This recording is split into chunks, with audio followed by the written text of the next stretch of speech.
Assalamualaikum warahmatullahi wabarakatuh. Bismillahirrahmanirrahim. Alhamdulillahi haqqa hamdih. Wassalatu wassalamu ala man la nabiyya min ba'dih. Allahumma salli ala sayyidina Muhammad wa ala alihi wa sahbihi ajma'in. Amma ba'd. Ibu-ibu jamaah Majelis Taklim Masjid Al-Madaniyah yang saya hormati dan saya cintai, marilah kita bersyukur kepada Allah Subhanahu wa Ta'ala dengan banyak mengucapkan alhamdulillah, alhamdulillah. Kita iringkan pula salawat dan salam untuk Rasulullah Muhammad sallallahu alaihi wasallam, dengan harapan dan doa mudah-mudahan kita selalu diberikan panjang umur, sehat walafiat, mantap iman Islam kita, beramal soleh, berbuat baik sepanjang waktu, sepanjang saat, sampai pada saatnya kita dipanggil oleh Allah Subhanahu wa Ta'ala, insya Allah dalam keadaan husnul khatimah. Amin, Allahumma amin. Ibu-ibu yang saya hormati, kesempatan pertemuan siang hari ini saya membawakan tema pengajian, judulnya adalah kemerdekaan. Judulnya kemerdekaan karena ini bulan Agustus. Kemarin baru saja kita merayakan hari ulang tahun kemerdekaan Republik Indonesia yang ke-79. Tema ulang tahun kemerdekaan Indonesia adalah Nusantara Baru, Indonesia Maju. Ini adalah ungkapan harapan, optimisme semua penduduk negara Indonesia menjadi bangsa yang maju dan terus mengikuti perkembangan secara terus-menerus, karena dunia ini akan terus berkembang. Dunia akan terus mengikuti segala informasi yang muncul dari berbagai belahan dunia. Maka tuntutan kita, kalau mau menjadi bangsa yang maju, ikuti perkembangan, ikuti situasi. Jangan di dalam rumah tidak tahu apa-apa, tiba-tiba keluar ada hure-hure, kita tidak tahu apa-apa. Itu tuntutan negara yang maju. Apa sih kemerdekaan itu, ibu-ibu? Kemerdekaan itu ada dua macam, ada kemerdekaan fisik, ada kemerdekaan spiritual atau kemerdekaan ruhani. Kemerdekaan jasmani dan kemerdekaan ruhani. Kita mengenal namanya Masjid Istiqlal, ya, Masjid Al-Istiqlal. Itu Al-Istiqlal artinya kemerdekaan. Nah, jadi Masjid Istiqlal itu adalah simbol kemerdekaan bangsa Indonesia, bebas dari penjajahan Belanda dan Jepang yang meneruskan dari penjajahan Belanda itu. Tapi kalau kita artikan dalam bahasa Indonesia, ini kamus bahasa Indonesia, merdeka itu artinya adalah bebas, ya, bebas dari perhambaan dan penjajahan. Itu secara fikih. Jadi bebas dari perhambaan dan penjajahan. Perhambaan itu apa? Kita dipaksa untuk menghamba kepada majikan, dipaksa menghamba kepada penjajah. Kalau menghamba kepada penjajah itu artinya kita harus tunduk, patuh, ngikuti apa maunya mereka. Itu perhambaan. Nah, padahal perhambaan itu dilarang sama sekali, maka kita harus berjuang. Bebas dari perhambaan dan bebas dari penjajahan. Orang dijajah itu tidak punya kemerdekaan, tidak punya kebebasan, tidak bisa melakukan ini dan itu kecuali mengikuti apa maunya yang menjajah. Itu arti kemerdekaan. Ada juga kemerdekaan berarti bebas dari tuntutan. Ada orang dituduh nyuri, dituduh, lalu dibawa ke pengadilan. Nah, sampai di pengadilan keputusan bebas karena tidak terbukti, itu namanya merdeka. Karena tidak masuk ke dalam penjara. Begitu masuk penjara, sudah hilang kebebasannya, hilang kemerdekaannya. Nah, itu arti bahasa. Kemudian ada lagi, merdeka berarti tidak terikat, tidak tergantung pada orang lain atau pada pihak tertentu. Maka kalau ibu-ibu masih tergantung sama suami, sampai bilang, aku tidak bisa hidup tanpamu mas, itu sudah nggak punya kemerdekaan itu, karena tergantung. Maka kalau sayang, jangan terlalu sayang banget, sehingga menjadi orang ketergantungan. Ada kan orang yang begitu suaminya meninggal, karena selalu tergantung, dipikir, seminggu kemudian nyusul. Itu artinya sudah tidak punya kemerdekaan karena tergantung. Nah, nanti akan kita jelaskan bagaimana kemerdekaan menurut Islam itu. Ibu-ibu dan jamaah sekalian yang saya hormati. Itu dari sisi bahasa, jadi istiqlal itu artinya kemerdekaan. Tetapi kalau menurut referensi bahasa Arab, kemerdekaan itu adalah at-taharruru wal kholas min ayyi qaidin wa saytaratin ajnabiyah, yaitu bebas dan lepas dari segala bentuk ikatan dan penguasaan pihak lain. Sama dengan yang tadi, lepas, bebas dari segala bentuk ikatan. Jadi asalnya diikat, tangan diikat, itu artinya menjadi budak, tidak punya kebebasan. Maka kalau ada maling, ada pencuri, ada orang-orang yang melakukan kezaliman lalu ditangkap polisi, itu kan terus diikat tangannya, diborgol. Nah, ketika diborgol itu sudah tidak punya kemerdekaan, itu hilang kemerdekaannya. Maka kemerdekaan adalah lepas dari ikatan dan lepas dari penguasaan pihak lain. Orang yang sudah diborgol kan sudah tidak bisa berbuat apa, lalu dikuasai oleh polisi karena tidak bisa kemana-mana, langsung dibawa ke tempat tahanan. Nah, itu namanya kemerdekaan, hilang kemerdekaannya. Atau dalam bahasa lain, kemerdekaan adalah al-qudratu ala tanfidhi ma'in idami kulli qasrin wa unfin minal kharij, yaitu kemampuan mengaktualisasikan diri tanpa adanya segala bentuk pemaksaan dan kekerasan dari luar dirinya. Maksudnya begini, ketika ibu jamaah kita bisa berekspresi, mengeluarkan potensi kita, menunjukkan kebisaan kita, menunjukkan kemampuan kita bisa apa, lalu apa yang kita bisa itu kita tempelkan keluar tanpa dihambat orang, tanpa dihalang-halangi orang, tanpa ada yang mencegah, itu namanya merdeka. Maka setiap orang aslinya adalah merdeka. Setiap orang itu dicipta oleh Allah, dilahirkan dari ibunya merdeka. Tidak ada paksaan. Semuanya bebas. Nah, makanya ada hadis, kullu mauludin yuladu alal fitrah.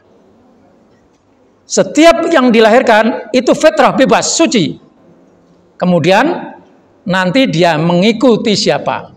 Mengikuti bapaknya, mengikuti ibunya, dan setelah mengikuti, setelah menuruti apa yang ada di sekitarnya, maka artinya dia sudah tidak bebas semau-maunya, tapi ada yang dilakukan karena mengikuti jejak orang tuanya, jejak bapak dan ibunya. Jadi aslinya manusia itu merdeka. Maka dalam Al-Quran soal keimanan, soal Islam itu aslinya Allah memberikan kebebasan kepada kita. Al-Quran menyatakan,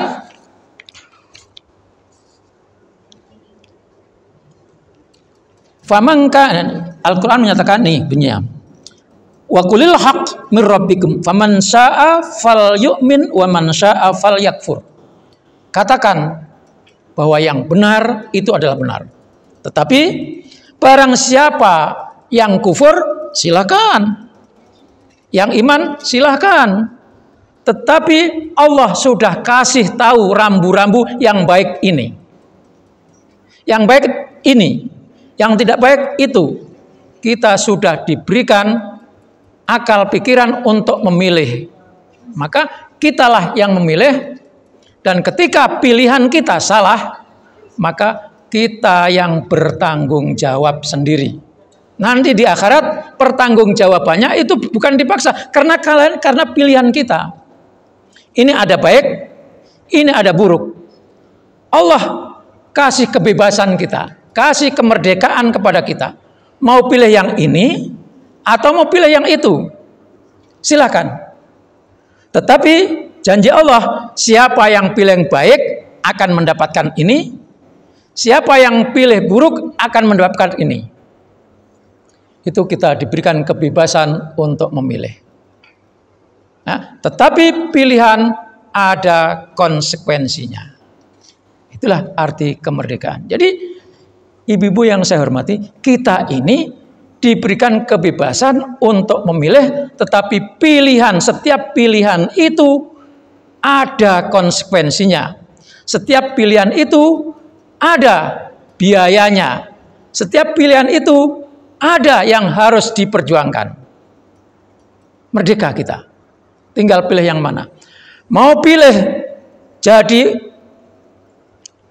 orang baik, lakukan ini. Lakukan amal soleh, nanti akan mendapatkan hadiah. Mau melakukan yang buruk,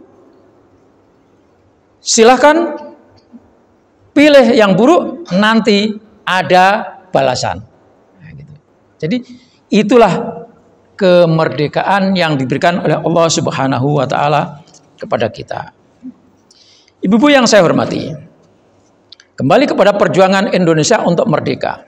Karena ini terkait dengan keberadaan kita, kebebasan kita untuk menjalankan kehidupan sehari-hari, untuk menjalankan aktivitas sehari-hari, untuk menjalankan ibadah sehari-hari, untuk menjalankan usaha sehari-hari. Tanpa ada perjuangan dari para pendahulu, mungkin saja kita masih dijajah. Dijajah Belanda berapa, Bu? 350 tahun. Setelah Belanda kalah Perang Dunia, Jepang menjajah kita selama berapa? 3,5 tahun. Itu penjajahan terhadap bangsa Indonesia secara fisik. Tetapi itu mempengaruhi kehidupan bangsa Indonesia.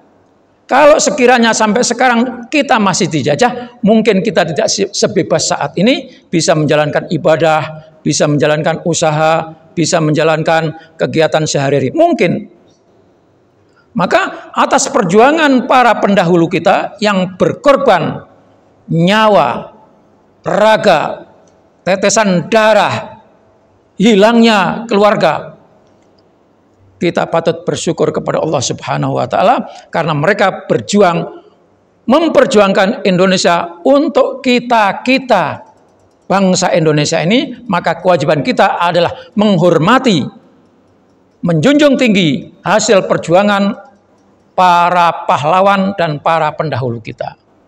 Oleh sebab itu, kita selalu berdoa kepada mereka, mudah-mudahan perjuangan mereka, pengorbanan mereka, semuanya diterima oleh Allah Subhanahu wa Ta'ala dan diberikan balasan terbaik di sisinya. Setelah Bung Karno dan Bung Hatta memproklamasikan Indonesia merdeka tanggal 17 Agustus 1945. Bukan berarti begitu Bung Karno merdeka, Indonesia merdeka. Tidak, masih ada perjuangan yang lebih dalam lagi. Kita masih ingin dikuasai lagi oleh penjajah. Sehingga pada bulan Oktober ketika Belanda mau masuk lagi ke Indonesia, karena ketika Indonesia merdeka itu menurut undang-undang PBB harus negara Indonesia tidak boleh langsung merdeka begitu saja, harus diserahkan kepada penguasa sebelumnya. Karena kita setelah dikuasai Belanda, dijajah Belanda, kan dikuasai oleh Jepang, kan? Maka ketika Jepang, kita merdeka dari Jepang, itu menurut aturan PBB, Jepang harus menyerahkan dulu kepada Belanda. Karena sebelumnya dijajah oleh Belanda. Nah, saat itulah Belanda masuk lagi ke Indonesia, ingin merebut kembali, sehingga ini Ibu supaya tahu, Mbah Kiai Haji Hasyim Asy'ari mengeluarkan fatwa jihad fisabilillah, perang melawan orang-orang kafir Belanda yang mau menguasai lagi Indonesia. Tanggal 17 Oktober, fatwa jihad, kewajiban berjihad melawan penjajah bagi umat Islam yang ada di Indonesia ini, dikeluarkan fatwanya itu tanggal 17 dan tanggal 23 mulai bergerak. Nah, makanya tanggal 23 Oktober atas kebesaran presiden yang kemarin kita pilih itu ditetapkan tanggal 23 Oktober sebagai Hari tahu nggak Bu? Hari Santri. Karena perjuangan ulama, kiai ini juga yang membuat Indonesia menjadi seperti sekarang ini. Coba bayangkan kalau waktu itu umat Islam tidak digerakkan, dan tentunya sebelumnya juga umat Islam juga berjuang sedemikian rupa. Tetapi begitu keluar fatwa jihad dari Mbah Hasyim Asy'ari, semua umat Islam bergerak dan Indonesia yang dimerdekakan pada tanggal 17 Agustus itu tetap bisa dipertahankan dan sampai sekarang ini kita menikmati dari hasil perjuangan para pendahulu, juga kebesaran jihadnya, fatwa jihadnya Mbah Hasyim Asy'ari. Jadi ibu-ibu, ini sejarah. Jangan sampai anak-anak kita lupa sejarah. Karena bangsa yang tidak ingat sejarah leluhurnya, mereka akan mudah diperdaya, akan dijatuhkan mentalnya. Itu kalau anak-anak kita tidak tahu sejarah. Maka kita harus ingat bahwa sejarah kemerdekaan Indonesia ini diperjuangkan dengan tetesan darah, dengan hilangnya nyawa, dengan hilangnya harta, dan keluarga, tentu pikiran-pikiran yang luar biasa.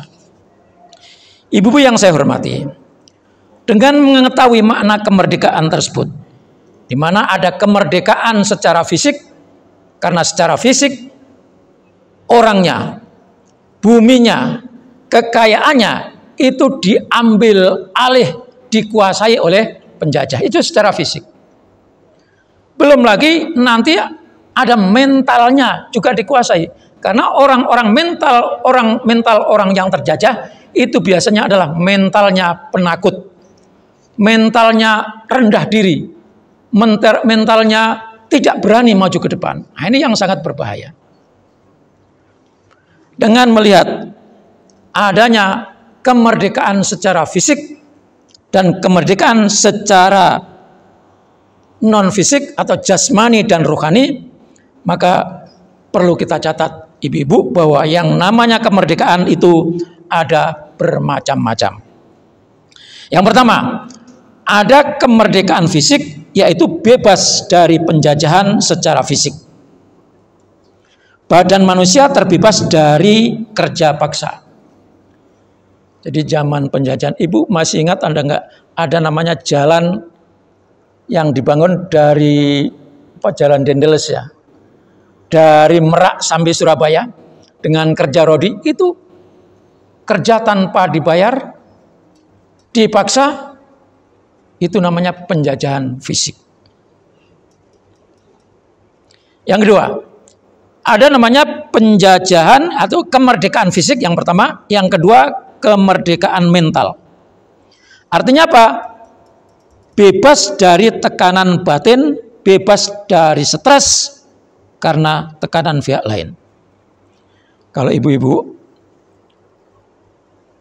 mentalnya terjajah, ya, mentalnya dikuasai oleh pihak lain, maka kita akan menjadi orang yang tidak punya keberanian. Maka mental ini penting.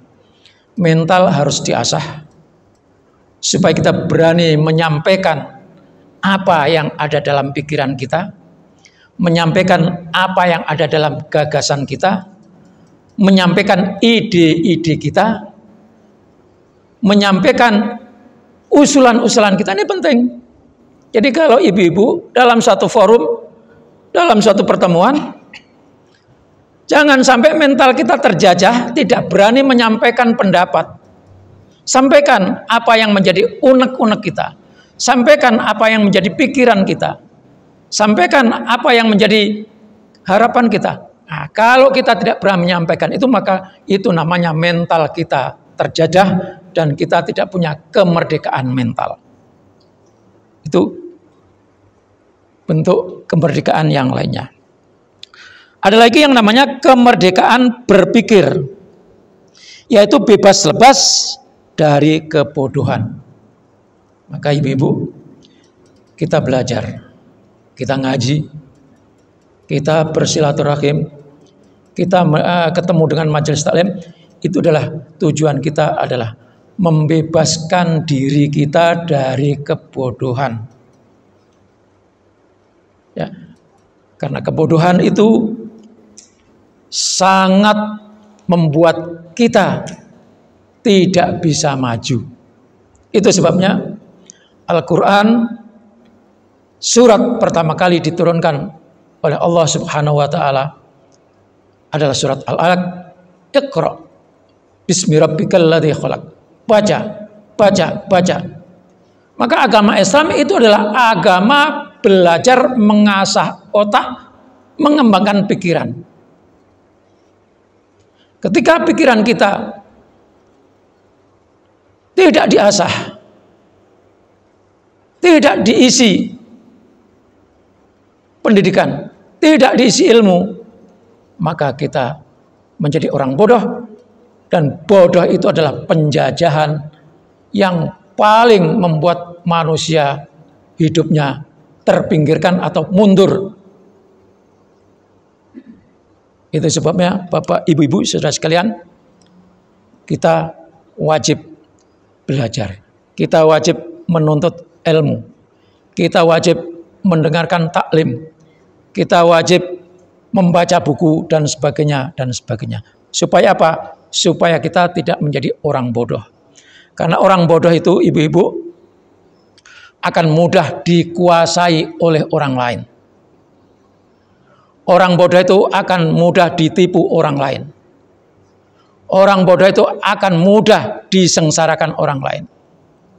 Maka dalam suatu rezim, taruhlah pemerintah, ketika penguasa ingin melanggengkan kekuasaannya, maka rakyatnya tidak dibikin pintar, tetapi rakyatnya akan dibuat bodoh, sehingga sekolahan mahal, kuliah mahal, kuliah mahal. Kalau kuliah mahal, sekolah mahal, semuanya biaya tinggi, maka akhirnya orang tidak sekolah, dan kalau tidak sekolah berarti bodoh.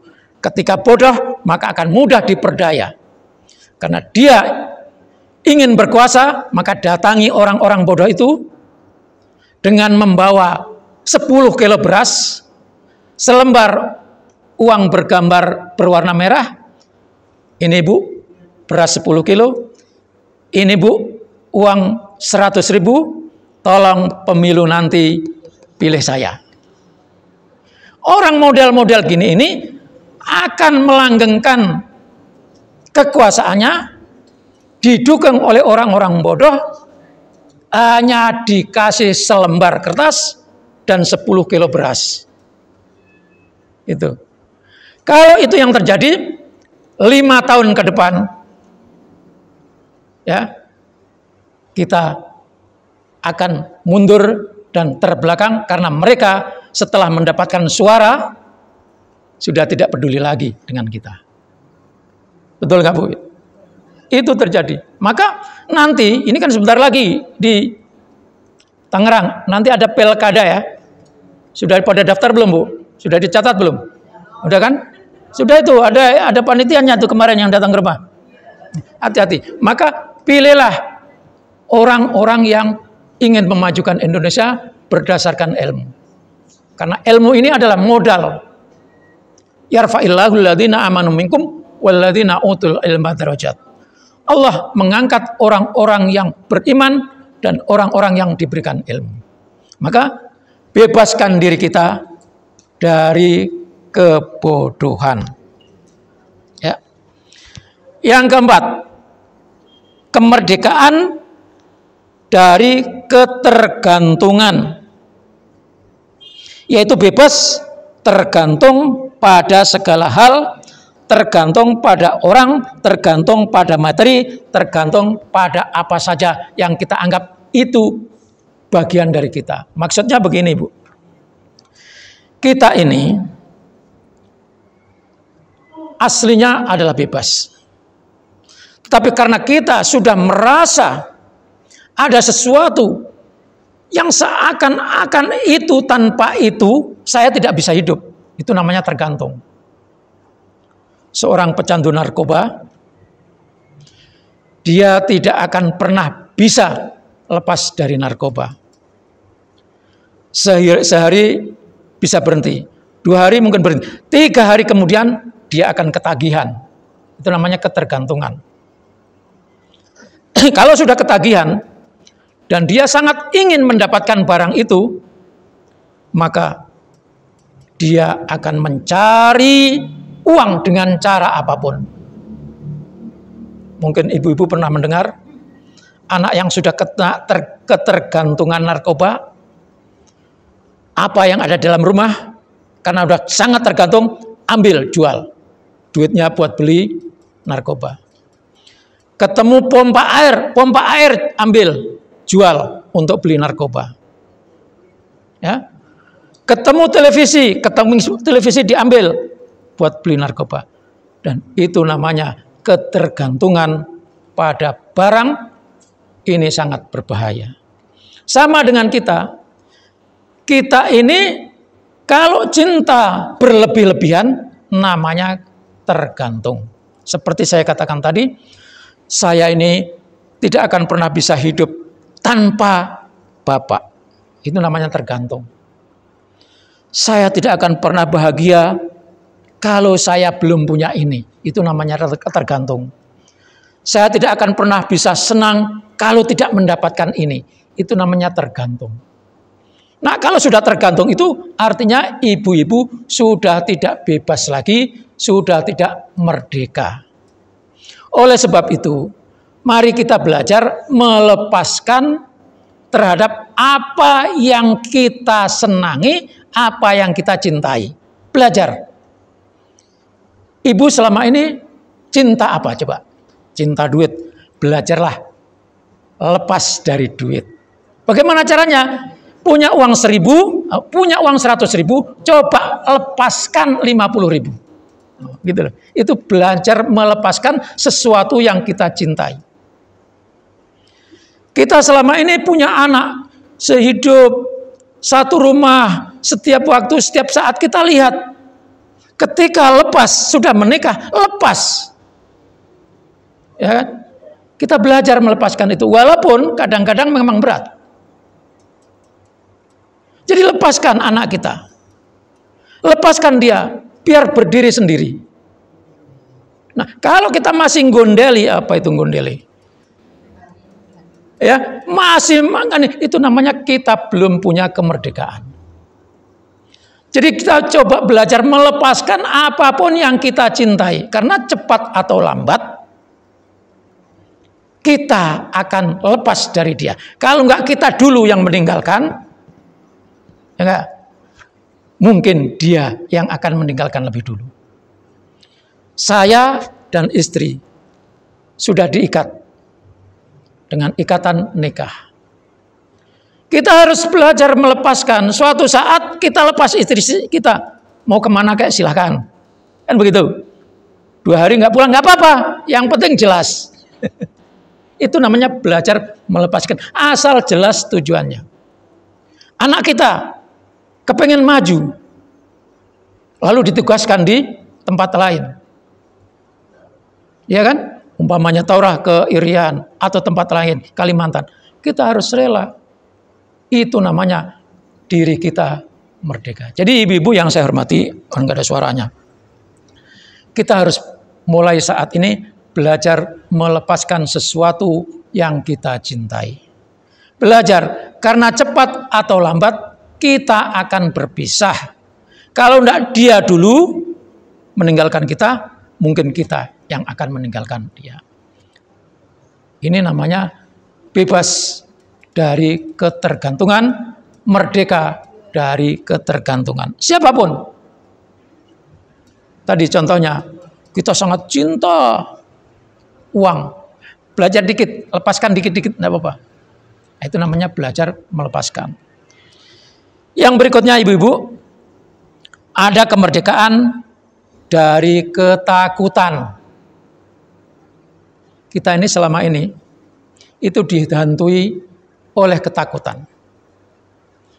Tadi, takut besok nggak bisa makan, takut besok nggak ada kerjaan, takut besok ditinggal suami, takut besok ditinggal istri, takut besok ditinggal anak, takut besok ditinggal cucu, takut besok saya bagaimana, takut besok anak saya bagaimana, takut besok bagaimana cucu saya. Ketakutan-ketakutan menghantui kita. Nah, ketakutan-ketakutan yang selalu kita pikirkan itulah ya yang menjadikan kita terjajah. Dan orang terjajah itu tidak ada enaknya. Tidak ada enaknya. Dan bahkan kalau diterus-teruskan kita bisa sengsara. Itu orang yang terjajah. Maka lepaskan ketakutan kita. Bagaimana melepaskan ketakutan? Kita beriman kepada Allah. Allah nyatakan, barang siapa yang beriman, la khaufun alaihim walahum yahzanun. Orang yang beriman itu adalah orang yang tidak punya ketakutan, ya, dan tidak punya kesedihan. Takut masa yang akan datang seperti apa, kita tidak tahu. Tetap optimis, Allah itu bersama kita. I'malu fakullun muyassar. Yang penting bekerjalah, berusahalah, bekerjalah, berusahalah, berjihadlah, bersungguh-sungguhlah. Fakullun muyassar. Segala sesuatunya akan dimudahkan oleh Allah Subhanahu wa taala. Walahum yahzanun, dan mereka tidak bersedih. Bersedih karena peristiwa-peristiwa masa yang lalu. Jadi kalau ketakutan itu menghadapi masalah yang akan datang, itu takut namanya. Yang akan terjadi itu ditakutkan. Saya mau ke Krio, takut ada maling. Saya mau takut ke Ciledug, takut tabrakan. Itu ketakutan-ketakutan menghadapi masa depan. Jadi apapun yang kita takuti itu berkaitan dengan masa yang akan datang. Tetapi kesedihan itu berkaitan dengan masa lalu atau kemarin. Kemarin kita baru ditinggal oleh suami. Aduh, sedihnya bagaimana ini Pak. Setiap kali ingat, semaput, pingsan, geblak, teriak. Itu kesedihan masa lalu. Ya enggak, Bu? Ditinggal anak saking cintanya, setiap kali ingat, sedih. Begitu sedih, lupa, geblak lagi, pingsan lagi. Ini harus dihilangkan. Masa lalu itu yang baik-baik boleh diingat, tapi yang tidak baik ganti dengan yang baik. Nah, masa lalu itulah yang kita sebut namanya trauma. Ada kan Bu, sering trauma. Saya kok jadi trauma ketika ada ini. Nah, itu harus dihilangkan. Maka anak-anak yang habis dibully itu trauma, maka didatangkan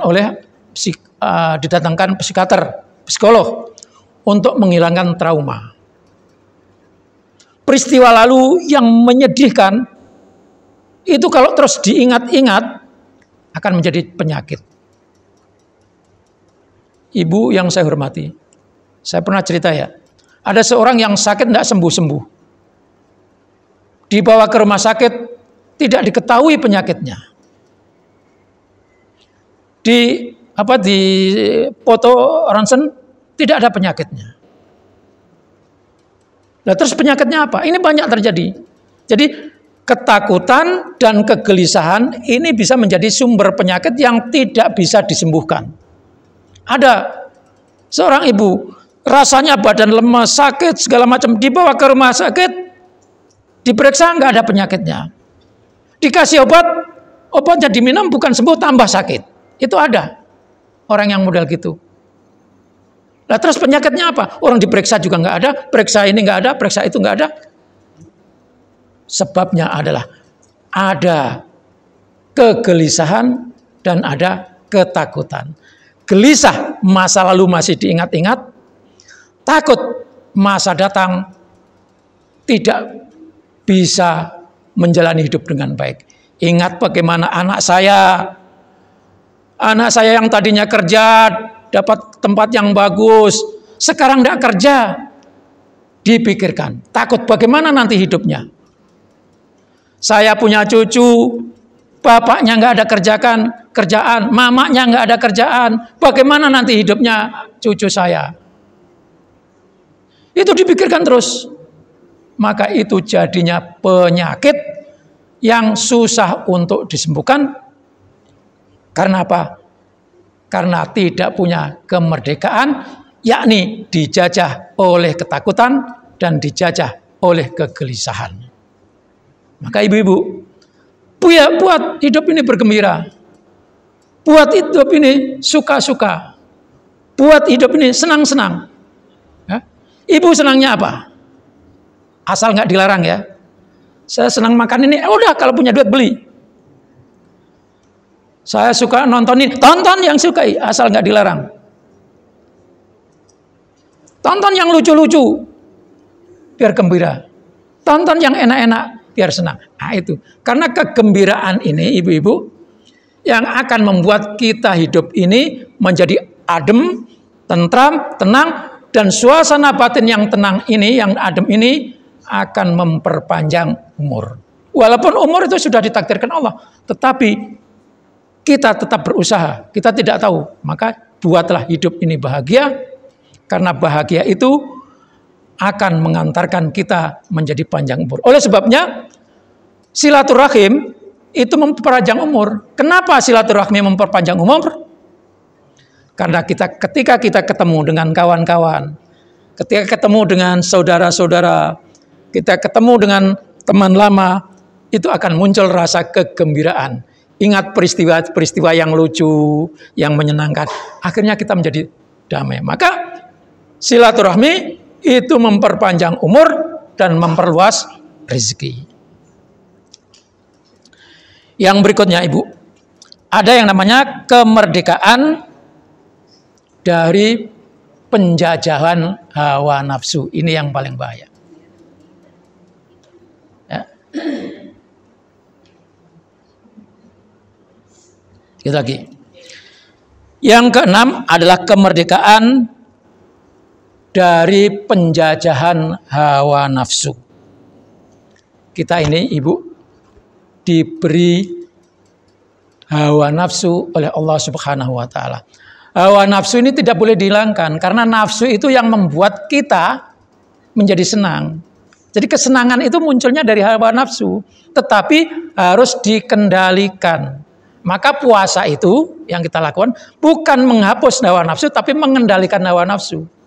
Hawa nafsu dikendalikan, diatur supaya sejalan, supaya seimbang.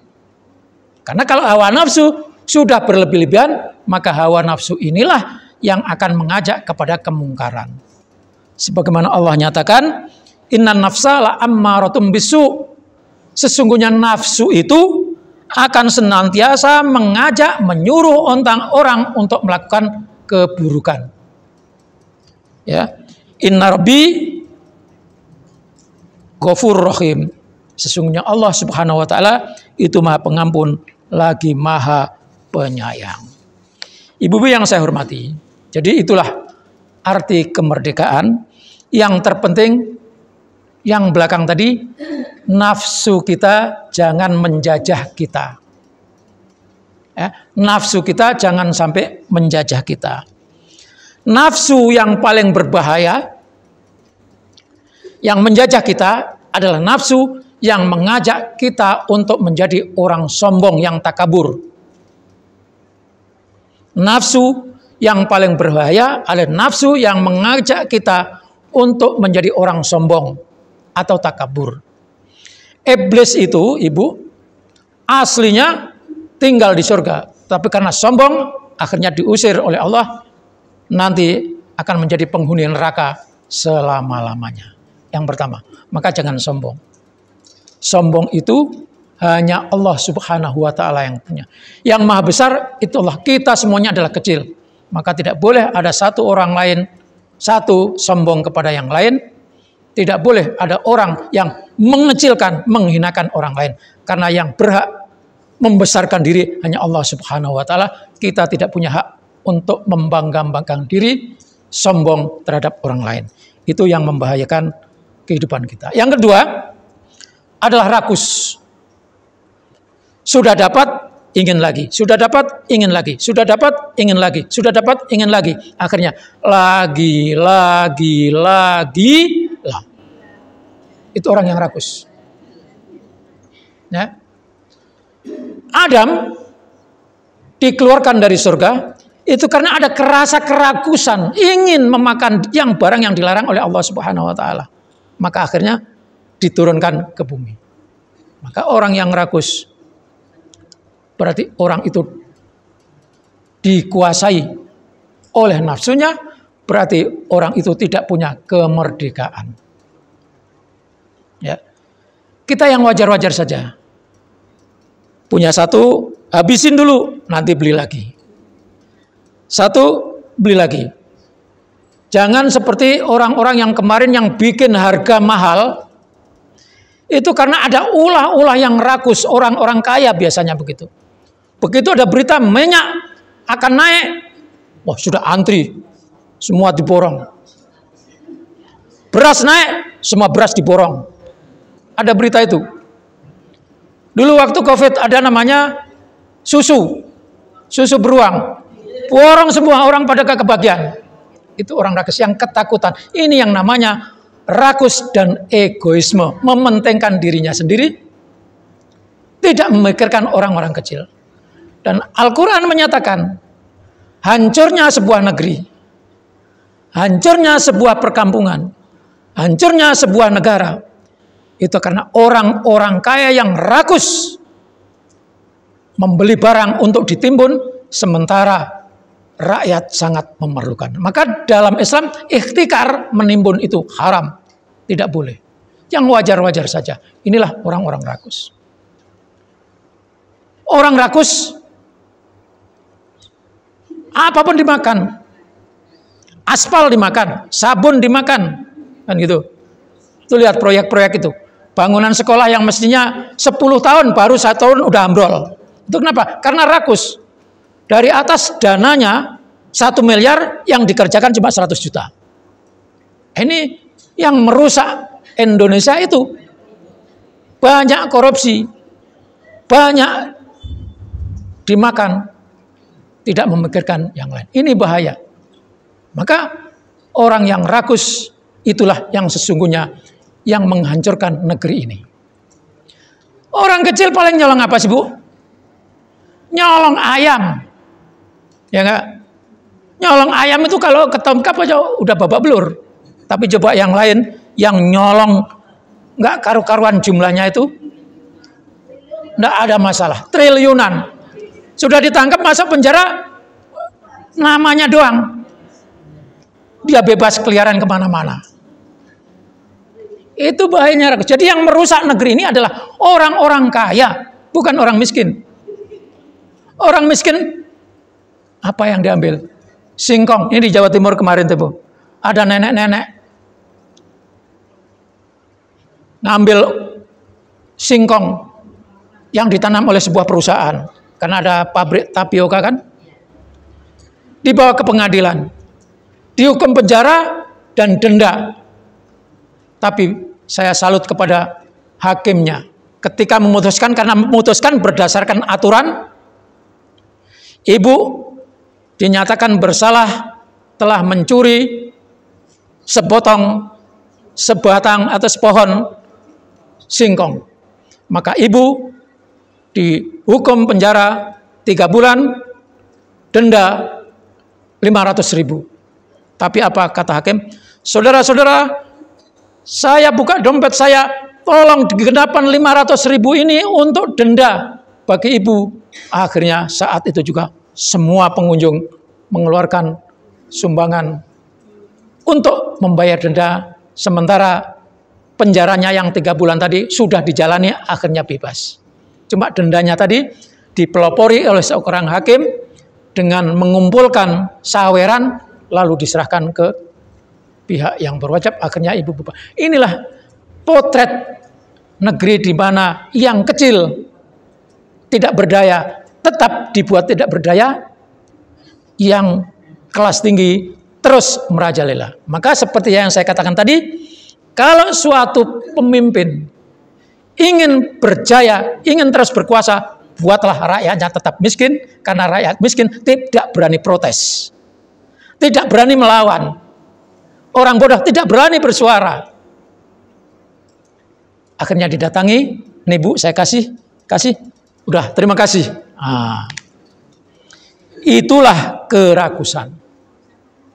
Yang berikutnya adalah hasad, iri dengki. Jangan sampai jiwa kita dikuasai oleh rasa hasad, tidak senang melihat orang lain senang. Hindari itu, karena hasad itu seperti bara api yang membakar kayu, lama-lama merembet, semuanya akan terbakar. Maka ibu-ibu yang saya hormati, kita jaga diri kita. Kita memerdekakan diri kita. Jangan sampai dikuasai kesombongan, dikuasai kerakusan, dan dikuasai oleh rasa hasad, tidak senang melihat orang lain senang. Itulah arti kemerdekaan secara menyeluruh, kemerdekaan menurut negara, kemerdekaan menurut masyarakat, dan kemerdekaan yang ada dalam diri kita. Maka jadilah orang yang merdeka. Orang yang merdeka adalah orang yang hanya fokus bagaimana bertemu Allah, bagaimana nanti akan berjumpa Allah. Maka orang yang merdeka, sebagaimana firman Allah, Bismillahirrahmanirrahim, faman kana yarju liqa rabbih falyamal amalan sholihan wa la yusyrik bi ibadati rabbih ahada. Surat Al-Kahfi 110. Siapa yang ingin merdeka hanya untuk Allah. Jadi orang yang merdeka itu adalah yang dikatakuti hanya Allah. Yang diinginkan hanya ketemu Allah. Itu orang merdeka. Maka ketika hanya ingin berjumpa Allah dan hanya takut kepada Allah, tidak takut kepada yang lain, itu hakikat kemerdekaan. Apa yang kita lakukan? Falyamal amalan sholihah, teruslah beramal soleh, beramal soleh, beramal soleh dengan penuh keikhlasan, dan jangan sekali lagi sekutukan Allah dengan yang lain. Sekutukan yang Allah dengan yang lain bagaimana? Ya tadi, jangan takut suami, takutlah hanya kepada Allah. Jangan takut dicecah orang, takutlah hanya kepada Allah. Jangan takut kamu miskin, takutlah hanya Allah. fal ya'mal amalan sholihah, beramal soleh dan hanya fokus kepada Allah, jangan sekutukan Allah Subhanahu wa taala. Itulah hakikat kemerdekaan yang ada dalam diri kita. Baik ibu-ibu, ini yang saya sampaikan dan marilah kita tutup dengan doa. Mudah-mudahan Allah Subhanahu wa taala menjadikan kita orang yang benar-benar merdeka. Fokus kepada Allah, fokus ke amal soleh, berbuat baik. Itulah yang akan menjadi bekal kita nanti ketika menghadap Allah Subhanahu wa taala. A'udzubillahi minasyaitonirrajim. Bismillahirrahmanirrahim. Alhamdulillahirabbil alamin wassalatu wassalamu ala asyrafil anbiya wal mursalin sayyidina Maulana Muhammadin wa ala alihi washabbihi ajmain. Allahumma ij'al jam'ana jam'an marhuma wa tafarruquna min ba'di tafarruqan ma'suma. Allahumma ya Allah ya Tuhan kami, jadikanlah pertemuan kami ini pertemuan yang Engkau ridhoi, majelis taklim yang kami pelajari ini ya Allah menjadi ilmu yang bermanfaat, berguna bagi kami, bagi keluarga kami, bagi masyarakat bangsa dan negara kami. Ya Allah, jadikanlah perpisahan kami nanti perpisahan yang Engkau berkahi, perpisahan untuk Engkau pertemukan kembali di lain kesempatan dan di lain waktu. Allahumma ya Allah, lindungi kami, lindungi keluarga kami, lindungi masyarakat bangsa dan negara kami. Ya Allah, panjangkan umur kami, sehatkan badan kami, murahkan rezeki kami, mantapkan iman Islam kami, banyakkan amal soleh kami. Ya Allah, jadikanlah kami orang yang pandai bersyukur, pandai berterima kasih, bagus ibadah, bagus bermuamalah, bagus berkhidmah, bagus bersosialisasi dengan masyarakat bangsa dan negara. Rabbana atina fid dunya hasanah wa fil akhirati hasanah wa qina adzabannar. Walhamdulillahirabbil alamin. Al-Fatihah.